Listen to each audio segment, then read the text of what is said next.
જમીનના નિયમની અંદર 2026થી ઘણા બધા ફેરફાર થઈ ગયા છે. હવે જો દીકરી હોય તો એને પણ જમીનની અંદર સમાન હક મળશે. નમસ્તે દર્શક મિત્રો, આપ સાંભળી રહ્યા છો કિસાન સંદેશ, જ્યાં તમને મળે ખેતીના સાચા સમાચાર, સરકારી યોજનાઓની માહિતી, નવા કૃષિ સાધનો અને આધુનિક ખેતી અંગે ઉપયોગી માર્ગદર્શન. જો તમને આવી માહિતી ગમે છે તો અમારી ચેનલ સબસ્ક્રાઇબ કરો અને અન્ય દર્શક મિત્રો સુધી શેર કરો. તો આજે આપણે આ જ વિષય પર વિગતવાર વાત કરવાના છીએ. જમીન વારસાઈના નવા કાયદાઓ. જો જે પણ પરિવારો પાસે ખેતીની જમીન છે કે કોઈ પ્લોટ છે અથવા તો વડવાઓની કોઈ જૂની મિલકત છે ને, એમના માટે આ ફેરફારો સમજવા ખૂબ જ જરૂરી છે. કેમ કે આની સીધી અસર આવનારા ભવિષ્ય પર પડવાની છે. તો ચાલો આ વાતમાં થોડા ઊંડા ઉતરીએ. સૌથી પહેલો સવાલ તો મનમાં એ જ થાય કે ભાઈ આ બધા નિયમો બદલવાની જરૂર જ કેમ પડી, બરાબર ને? તો જુઓ, સૌથી પહેલાં એ સમજવું પડશે કે સરકારે આ નવા નિયમો લાવીને કઈ જૂની સમસ્યાઓનો ઉકેલ લાવવાનો પ્રયત્ન કર્યો છે. સરકારી ચોપડે નોંધાયેલા આંકડા શું કહે છે ખબર છે? કે જમીનને લગતા મોટાભાગના જે કેસ થતા હતા ને, એ થતા હતા નામફેર કરવામાં થતા મહિનાઓના વિલંબને કારણે, અધૂરા કે ગૂંચવણવાળા દસ્તાવેજોને કારણે અને વારસાઈની બાબતોમાં કોઈ સ્પષ્ટતા જ નહોતી. આ બધાના કારણે જ તો કેટલાય પરિવારોમાં મોટા વિવાદો અને મન દુઃખી ઊભા થતા હતા. બસ આ જ બધી સમસ્યાઓને જડમૂળથી દૂર કરવા માટે સરકારે 2026થી 5 મોટા અને બહુ જ મહત્વના નિયમો લાગુ કર્યા છે. તો ચાલો આપણે એક પછી એક આ નિયમોને સમજીએ અને જોઈએ કે એનાથી આપણા જીવનમાં શું ફરક પડશે. તો સાંભળો, પહેલો અને સૌથી મોટો ફેરફાર. હવે છે ને, વારસાઈની આખી પ્રક્રિયા કાગળ પરથી હટીને કમ્પ્યુટર પર આવી ગઈ છે. એટલે કે બધું જ ડિજિટલ. પણ સવાલ એ છે કે આનો સીધો મતલબ શું સમજવાનો? આનો સીધો મતલબ એ છે કે હવે ખાલી કાગળિયા બતાવીને કામ નહીં ચાલે. હવે દરેક વારસદારનું નામ સરકારી ઓનલાઈન પોર્ટલ પર એટલે કે ઇન્ટરનેટ પર ચડાવવું ફરજિયાત કરી દીધું છે. આનાથી થશે શું? એક તો રેકોર્ડ એકદમ ચોખ્ખો અને પારદર્શક બનશે, અને બીજું, ભવિષ્યમાં કોઈ છેતરપિંડી કે ગોટાળાની શક્યતા લગભગ નહીવત થઈ જશે. ચાલો હવે વાત કરીએ બીજા નિયમની. આ પણ એટલો જ મહત્વનો છે. નિયમ એ છે કે હવેથી બધા જ વારસદારોની સંમતિ એટલે કે બધાની હા હોવી જરૂરી છે.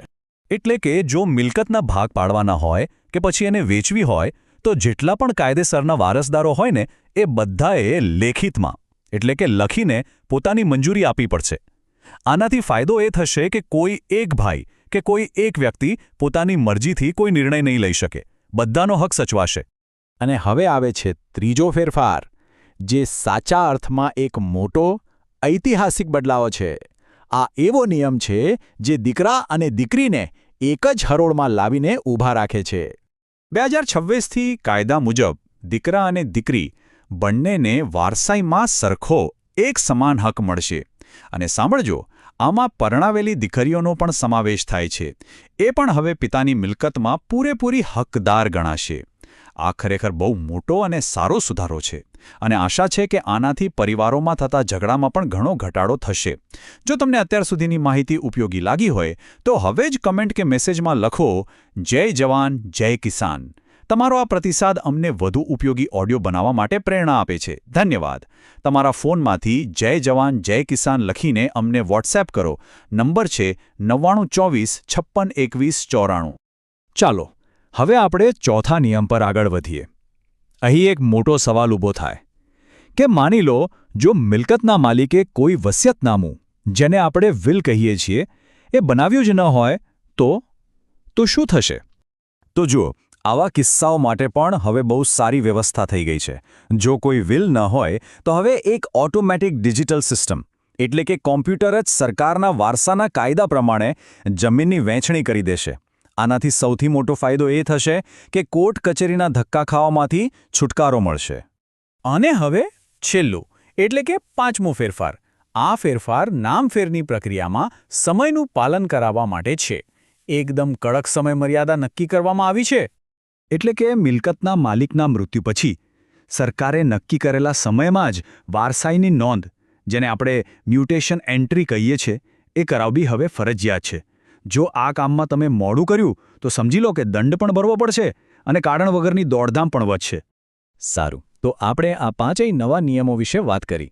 હવે ચાલો એકદમ ટૂંકમાં સમજી લઈએ કે પહેલાં શું હતું અને હવે શું બદલાયું છે. એટલે કે જૂની અને નવી વ્યવસ્થામાં મુખ્ય ફરક શું છે. તફાવત એકદમ સ્પષ્ટ છે. જુઓ, જે કામ પહેલાં કાગળ પર થતું અને મહિનાઓ લાગી જતા, એ હવે કમ્પ્યુટર પર થાય છે અને ઝડપી છે.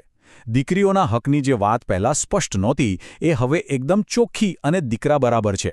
અને જે કામ માટે કોર્ટના ધક્કા ખાવા પડતા, એ હવે ઓટોમેટિક સિસ્ટમથી થઈ જાય છે. કેટલો મોટો ફેરફાર છે! ચલો, આ બધી માહિતી તો મળી ગઈ, પણ હવે સૌથી મહત્વનો સવાલ કે ભાઈ, આ નવી ઓનલાઈન અરજી કરવી કઈ રીતે? એના સ્ટેપ્સ શું છે? ચાલો એ પણ સમજી લઈએ. તો જુઓ, આ ઓનલાઈન અરજીના મુખ્ય 5 પગલાં છે. સૌથી પહેલાં તો તમારે તમારા વિસ્તારના જમીન રેકોર્ડના સરકારી પોર્ટલ પર જવાનું. ત્યાં જઈને મૃત્યુનું પ્રમાણપત્ર અપલોડ કરવાનું. પછી જેટલા પણ વારસદારો હોય એમની બધી વિગતો અને એમના આધાર કાર્ડ જેવા પુરાવા અપલોડ કરવાના. અને છેલ્લે અરજી સબમિટ કરીને એની જે પહોંચ મળે એને બરાબર સાચવીને રાખવાની. બસ આટલું જ. આપણી વાત પૂરી કરીએ એ પહેલાં કેટલીક ખાસ બાબતો છે જે તમારે ધ્યાનમાં રાખવી જોઈએ. જો આટલું ધ્યાન રાખશો તો આખી પ્રક્રિયા એકદમ આસાનીથી પાર પડી જશે. હંમેશા યાદ રાખજો, આ કામ માટે બને ત્યાં સુધી કમ્પ્યુટર કે લેપટોપનો ઉપયોગ કરજો. અરજી કરવા બેસો એ પહેલાં બધા જ વારસદારોના આધાર કાર્ડ અને બીજા ઓળખના પુરાવા હાથવગા રાખજો. દંડથી બચવા માટે સમયસર કામ પૂરું કરજો.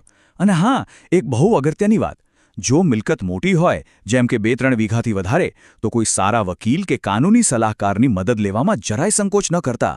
એમાં હંમેશા ફાયદામાં રહેશો. યાદ રાખજો, તમારો હક જાણવો અને આ નવા નિયમોને સમજવા એ તમારા પરિવારના વારસાને સુરક્ષિત રાખવા અને આવનારી પેઢીને ન્યાય અપાવવા માટેનું સૌથી પહેલું અને સૌથી જરૂરી પગલું છે. કિસાન સંદેશ સાથે જોડાયેલા રહો, જ્યાં તમને રોજબરોજ ખેતીના મહત્વપૂર્ણ સમાચાર, નવી યોજનાઓ, બજાર ભાવ અને આધુનિક ખેતી વિશે સાચી અને ઉપયોગી માહિતી સરળ ભાષામાં મળે છે. આગળ પણ આવી જ મહત્વપૂર્ણ માહિતી માટે અમને સાંભળતા રહો. અમને વોટ્સએપ પર જય જવાન જય કિસાન મોકલીને અમારી સાથે જોડાઓ. નંબર ફરી નોંધી લેજો: 9924562194.